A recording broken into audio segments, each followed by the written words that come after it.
Welcome back to Basab Gaming. This is Brandon, and I'm going to show you the top 10 races of Oblivion. I did some research on the stats of each race, and this is what I came up with comparing all the 10 races together and giving you a list of which ones are the best for what reasons. Okay, I'm going to skip this small part right here because Oblivion loads really slow on the Xbox. And for some reason my Dazzle really skipped some audio and video when recording this. I don't know why, but sorry. I apologize for that. I got this information from a site that is like a Wikipedia for Oblivion. I'll have a link in the description to it.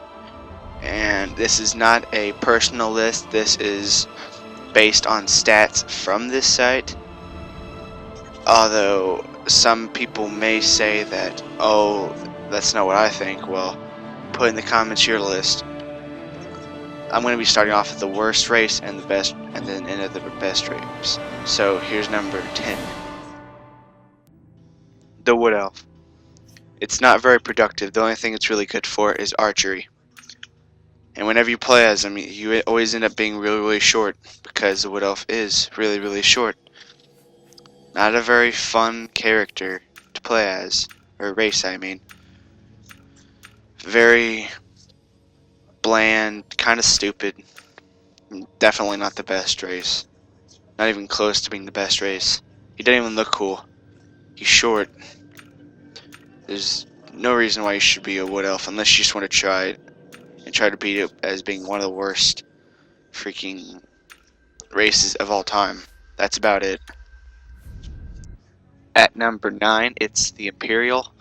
The Imperial is not that productive. The only thing that's really stands out about it is the personality, and it mostly is. It's pretty good at mercantile and stuff, but who really uses mercantile? It's mostly a warrior kind of race, but it's not the best warrior race. It's definitely not the best warrior race. It's probably the least best because it pays more attention to like mercantile, your personality, you know, stuff like that when you're talking to people and stuff like that. It's kind of stupid. I am not a fan at all. Number 8 is the High Elf. Now, the High Elf, it's my least favorite magician out of all of them because of one thing. It's how the High Elf reacts to other magicians. Now, what I mean by this is that if you would hit the High Elf with a frost attack or something like that, it would take 1.5 times the damage that anything else would. It's not the best magician. It doesn't have the highest intelligence. I mean, yes, it does, but the willpower, no. That's why I don't think it's the best magician out of all the magicians. It's not that good. Number 7 is Redguard, and the Redguard isn't that bad, but the stats that you get from it is kind of controversy because you get some extra points for the heavy armor and the light armor, which I personally don't use both. I do not use both at all. I would stick with one throughout my whole time with that character. If I was with light armor, I would stay light armor. I wouldn't go out and buy heavy armor and try to carry both. That's kind of weird. Some of you might be doing that, but I don't do it. That's why it's number 7. It's okay with the stats and stuff like that, but that one little piece just kind of takes away from it. It could have been so much more.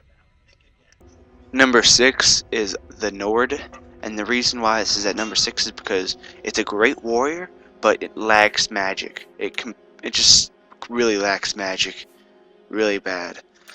I mean, magic is, for me, it's what heals me most of the time, and this lacks a lot of it. And that's why I don't really like using it, but it's a lot better than the Redguard, because it's a thing. I'm pretty sure it's stronger and it has better endurance, and it's basically your best type of warrior, but the worst possible magician you could ever choose, I'm pretty sure. But anyway, that's my opinion. At number 5 is the Orc, and the reason why this is higher than the Nord is because it takes blunt only. Literally, if you are an orc, you would want to have only blunts. It's best at blunt. Nords are more of a blade kind of feel to it. The orc is blunt. I'm pretty sure it's a lot like stronger. It's more of the power of all the races. It's really, really strong. It's actually not that bad. I've had one of my characters as the orc, and I got pretty far. I got through the whole story, and then I went into Shivering Isles, and I decided to be a little stupid, and instead of using a blunt, I was using my hand-to-hand. I actually got that pretty far. I wasn't using blunt, but I know that blunt really works for the orc because I've used it before. But yeah, the orc is a really, really good warrior. Number 4 is the Khajiit. The Khajiit is very fast, very good at hand-to-hand. I've used it with hand-to-hand. It's really good. Once you've tried the speed of the Khajiit, you will want to go back to the Khajiit because of how fast it is. It's that good. I really enjoy the Khajiit. One of my favorite classes. Races. And it's not that bad of a looking race either. Kind of. Number 3 is the Dark Elf. The Dark Elf is really, really cool looking race. It's really good at blade and archery and stuff like that. It's resistant to fire 50%, which is really cool. It's got some pretty nice skills, and the attributes are also really, really good. I think that this class is just a really not class race. I keep saying that, but I think his race is a really good race. Not only does it look good, but it's just an overall great class race. I keep saying that.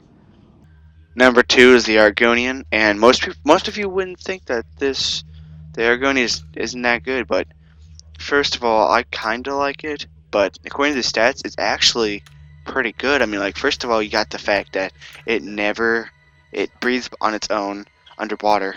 You don't need any like special magic or anything, which is pretty cool.